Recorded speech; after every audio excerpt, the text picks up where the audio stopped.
Modernizing a dated room like this kitchen and bringing it back on trend can become a costly exercise if you're going to be replacing cupboard doors. But what if your cupboard doors are in good condition? Today I'm going to show you how we took this kitchen from this to this. It's a really simple, easy, cost-effective solution using the Con-Tact brand range of products available at builders. So I'm removing the cupboard door from the hinges as it will be easier to work on a level surface. I'll take this to the workshop. Right, so there's our kitchen cupboard door that we've just removed. Now the products and tools for this DIY that you will need are your choice from a wide range of Con-Tact brand plastic vinyl, a pair of scissors, utility knife with a sharp blade, a Con-Tact application squeegee, and a ruler or tape measure, as well as a pencil. And you may also need a hairdryer. It helps to soften the plastic. Just get permission first. Now firstly I need to remove the door handle and keep the screws safe. We'll be using that again later. Because we are applying self-adhesive to this, it's important that the surface is clean of oil and grease. So I'll give it a light wipe down with some thinners and let that dry completely.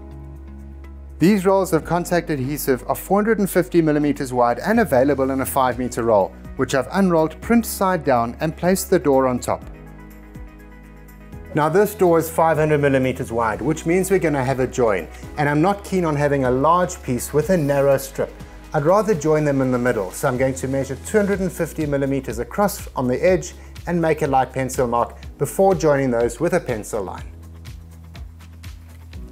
Now if you're going to join two pieces, it's recommended to have an overlap of about 20mm.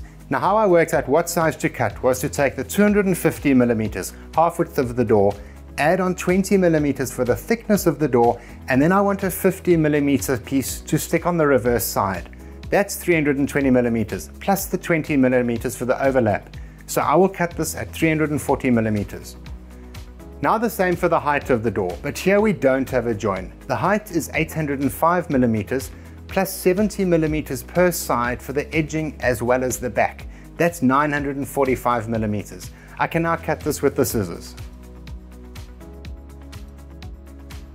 The second piece I will only cut at 320mm as we've accounted for the overlap in the first sheet.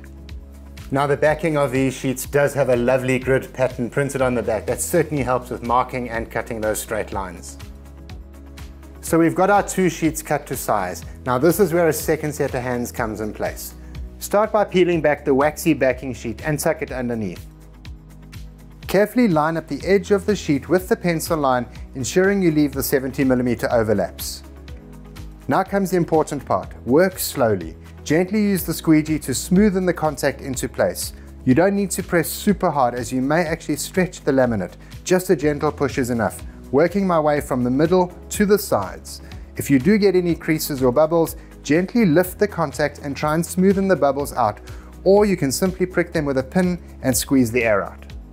Con-Tact can be removed and repositioned and leaves almost no glue residue. However, try and get the positioning right the first time. As soon as I've completed the front, I'll flip the door to prevent the Con-Tact sticking to my workbench. Now for the corners, and I'll cut a straight line as an extension of each of the sides, removing this square. Now not every day you see a hairdryer in a builder's workshop, but a hairdryer is great at just gently softening and warming up the plastic so you can form it around the edges. Not necessary, but it does make it a bit easier. I'm happy with that, perfectly smooth with no air bubbles.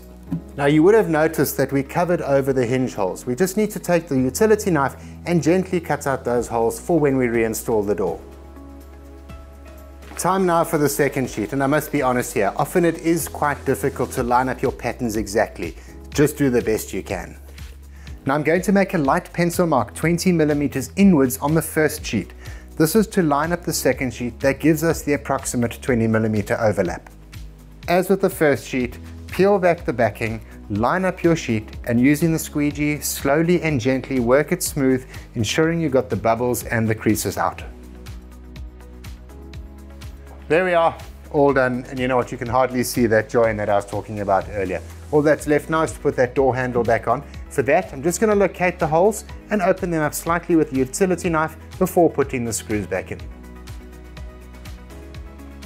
This Con-Tact is great for covering appliances as well, like this old chest freezer. Again, I've removed the handle, and here we need to cut the edges with the utility knife as we're not able to wrap it around due to the rubber seal.